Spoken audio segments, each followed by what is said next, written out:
मीरा भाईंदर शहर तेजी से उभरता हुआ शहर है, जहाँ पे जनसंख्या बढ़ती ही जा रही है। यहाँ पे ट्रैफिक की समस्या होती जा रही है, जिसे देखते हुए मीरा भाईंदर शहर में 3 फ्लाईओवर बनाने का प्रस्ताव पारित हुआ था और जिनमें से एक फ्लाईओवर बनके तैयार भी हो चुका है। और इसमें जहाँ हम खड़े हैं, ये दूसरा फ्लाईओवर है, जिसे लेकर आए दिन हर एक पार्टी के नेता इस पे राजनीति कर रहे हैं और इसका श्रेय लेने की होड़ मची है। आए दिन यहाँ पे महाराष्ट्र के परिवहन मंत्री प्रताप सरनाईक इस फ्लाईओवर का दौरा करते हैं, विजिट करते हैं, पीडब्ल्यूडी के अधिकारियों से मिलते हैं कि इसे जल्द से जल्द चालू किया जाए, क्योंकि इस रोड पे अगर आप देखेंगे तो अमूमन चाहे सुबह हो चाहे शाम हो, यहाँ पे काफ़ी ट्रैफिक जाम रहता है। जिसे देखते हुए आज उन्होंने फिर से इसका दौरा किया था, पीडब्ल्यूडी के अधिकारियों के साथ में मिलकर उनसे बात कही कि जो भी यहाँ पे जो काम बाकी है उसे जल्द से पूरा किया जाना चाहिए, क्योंकि 8 मार्च को महाराष्ट्र के उप मुख्यमंत्री एकनाथ शिंदे जी के हाथों इसे चालू करना है। यानी कि उन्होंने पीडब्ल्यूडी के अधिकारियों को अल्टीमेटम दे चुके हैं कि 7 तारीख तक जो कमियां हैं उसे आप पूरा कीजिए और 8 तारीख को इस फ्लाईओवर को इन्हें चालू करना है। साथ साथ में एक बात और बता दूं, ये जो 3 फ्लाईओवर बनने वाले हैं, जो 2 बन के तैयार हो चुके हैं, तीसरा बन रहा है, इन तीनों के अलग अलग नाम भी दिए जाने वाले हैं। एक का नाम गोपीनाथ मुंडे, दूसरा धर्मवीर आनंद दिघे साहब, तीसरा भारत देश के उद्योगपति रतन टाटा के नाम से फ्लाईओवर जाने जाएंगे। चलिए बात करते हैं परिवहन मंत्री प्रताप सरनाईक से, उन्होंने और हमें क्या जानकारी दी।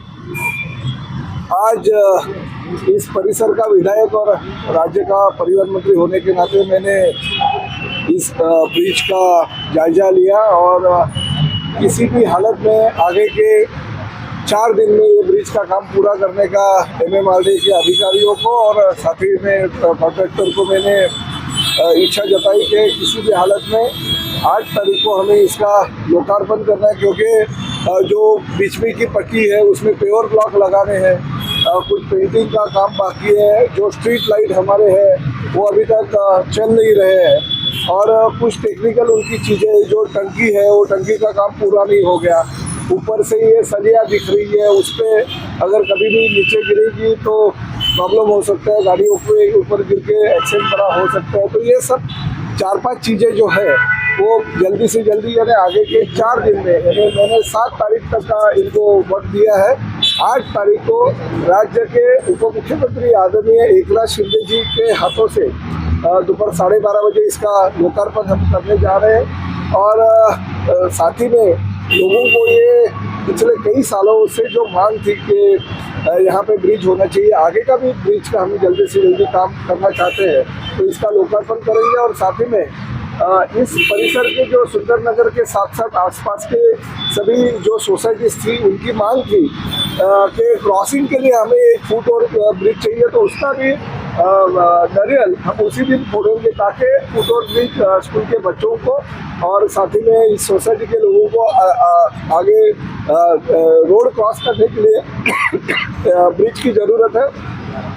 तो ब्रिज का भी भूमि पूजन हम करेंगे। तब तक हमारे जो MMRDA के लोग हैं वो जायजा करेंगे कि कहाँ से हमको फुट और ब्रिज लेके जाना है। तो ये 2 काम हम उसी दिन लोगों के लिए, मीरा भाईंदर शहर की जनता के लिए करने जा रहे हैं। थोड़ा सा वक्त लग गया, मगर भविष्य में कोई भी कठिनाई नहीं होनी चाहिए, एक्सीडेंट नहीं होनी चाहिए। एक्सीडेंट की वजह से लोगों की जानें भी जा सकती है। कुछ लोगों ने आंदोलन यहाँ पे जरूर किया, मगर वो आंदोलन करने के वक्त उन्होंने ये भी देखना चाहिए कि काम पूरा हुआ कि नहीं। अभी जब तक उनको टेक्निकल डिसीजन नहीं मिलता है, जब तक MMRDA के कंसल्टेंट से उनको अप्रूवल नहीं मिलता है और ब्रिज पूरा हो गया, अभी इससे ट्रांसपोर्ट आप कर सकते हैं। ये जब तक उनको राइटिंग में नहीं मिलता है तब तक वो भी हैंड ओवर नहीं कर सकते। तो अभी 7 तारीख तक का डेडलाइन दिया और हमने कहा कि किसी भी हालत में हम उप मुख्यमंत्री और MMRDA के जो मंत्री है एकनाथ शिंदे जी, उनके हाथों से इसका उद्घाटन करने जा रहे हैं। तो उसके पहले उनको काम करना पड़ेगा। कुछ लोगों ने मांग भी की है कि ब्रिज को अलग अलग नाम दिया जाए। हम भी मानते हैं 3 ब्रिज बन रहे हैं टोटल, तो 3 ब्रिज में से एक ब्रिज का नाम धर्मवीर आनंद दिघे साहब के नाम से होगा, एक ब्रिज का नाम हमारे जो गोपीनाथ मुंडे जी है, भारतीय जनता पार्टी के नेता और उप मुख्यमंत्री थे, और एक ब्रिज जो है रतन टाटा जी, जो देश के बहुत ही नामचीन उद्योगपति थे, जिनका नाम पूरे देश में है। तो ये तीनों के नाम हम इस तीनों ब्रिज को लगा दे देंगे ताकि भविष्य में इस परिसर के लोगों को भी अच्छा लगे कि नहीं, हमारे नेताओं के और देश के चुने जो लोग हैं उनका नाम इस ब्रिज को दिया। तो 8 तारीख का आप इंतजार कीजिए। 8 तारीख को दोपहर को 12:30 बजे उप मुख्यमंत्री आदरणीय एकनाथ शिंदे जी के हाथों से और सभी लोकल जो हमारे लोक प्रतिनिधि है उनकी उपस्थिति में इसका उद्घाटन लोकार्पण किया जाएगा। आज कांग्रेस वालों का आज फिर से आंदोलन है। एक तरफ नरेंद्र मेहता जी बोल रहे हैं मुख्यमंत्री के हाथों उद्घाटन किया जाएगा, क्या कहेंगे? देखिए, मुख्यमंत्री जी को हमने इन्विटेशन दिया है राज्य के प्रमुख होने के नाते, मगर मुख्यमंत्री जी ने MMRDA के प्रमुख के तौर पे उप मुख्यमंत्री एकनाथ शिंदे जी साहब को बोला है, क्योंकि उस दिन 8 तारीख को जो है महिला दिन है और उप मुख्यमंत्री मीरा भाईंदर में न्यायालय के उद्घाटन के लिए आ रहे हैं। तो उसी दौरान अगर इसका लोकार्पण हो जाता है तो लोगों को कठिनाई नहीं होगी। अगर कुछ चीज़ें अगर तैयार होती है तो हमारे नेताओं को टाइम नहीं है, उसकी वजह से वो रोकने नहीं चाहिए। ऐसे महायुति सरकार का हमारा निर्णय हो गया। तो एकनाथ शिंदे जी इस जिले के पालक मंत्री भी है और साथ ही में MMRDA जो है नगर विकास डिपार्टमेंट जो है उनके अंडर आता है, तो उनके हाथों से कर देंगे। उन्होंने किया और मुख्यमंत्री जी देवेंद्र फडणवीस ने किया, तो एक ही है, उनकी अनुमति से हम लोकार्पण कर देंगे। सर, मीरा भाईंदर शहर के विधायक नरेंद्र मेहता आपके नक्शे कदम पे चलते हुए नजर आ रहे हैं। आप 65 चेक नाके का दौरा करते हैं, फिर वो भी उसके बाद दौरा करते हैं, आप ब्रिज का दौरा करते हैं, फिर वो भी दौरा करते हैं, उसका कैसे देखते हो आप? देखिए, कोई गलत बात नहीं है। आखिर वो मेरे भाई जैसे है, छोटे भाई है ऐसा समझ लीजिए, और इस शहर के लोक प्रतिनिधि है। अगर मेरे नक्शे कदम पे चलते हैं, बड़े भाई के नक्शे कदम पे चलते हैं, तो उनका भी भविष्य उज्जवल है, इस शहर का भी भविष्य उज्जवल है। बहुत अच्छा काम इस शहर के दोनों विधायक अगर करते हैं, लोगों ने वही सोच के हम दोनों को विधानसभा में विधायक के तौर पे चुन के दिया कि ताकि हम दोनों मिलकर अगर लोगों की सुविधाओं के लिए काम करते रहेंगे तो लोगों के लिए भी अच्छे है। किसका जाएगा एक्चुअली, मेन बात है शेरे की लड़ाई। देखिए, ये महायुति है। देखिए, सब जनता को पता है, पूरे लोगों को पता है कि मैं पिछले 20 साल से इस शहर का लोक प्रतिनिधि के तौर पे काम कर रहा हूँ।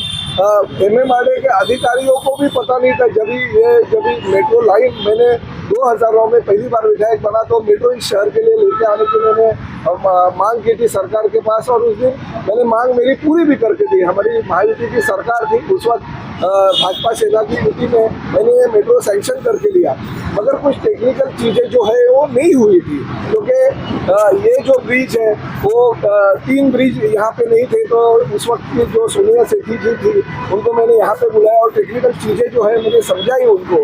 आप लोग भी उपस्थित थे वहाँ पे, तो उन्होंने वो सैंक्शन कर दिया उस वक्त के कमिश्नर RA राजू से, और 165 करोड़ का निधि इसके लिए उन्होंने दे दिया। साथ ही में जो हमारा नेशनल हाईवे है वो नेशनल हाईवे से भी जोड़ने की मैंने मांग कर दी, वो भी उस वक्त पूरी हो गई। नेशनल हाईवे से हमने परमिशन सी भी एक साइड के ले ली है। तो ठीक है, अगर बड़े भाई का श्रेय अगर छोटा भाई लेता है तो हमें भी ये दिल बड़ा रखना चाहिए। प्रताप सरनाइक ने भी, हम अगर थोड़ा श्रेय उसको देते हैं तो गलत क्या है?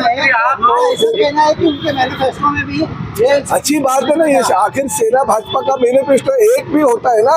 आप क्यों झगड़ा लगाने का काम करते हैं? पहले भाई बहन में झगड़ा लगाने का काम करते थे, अभी भाई भाइयों में झगड़ा लगाने का काम करते हैं। मगर हमारे जो दोनों की युति है, हमारे संबंध जो है वो फेविकॉल का जोड़ है, कभी टूटेगा नहीं।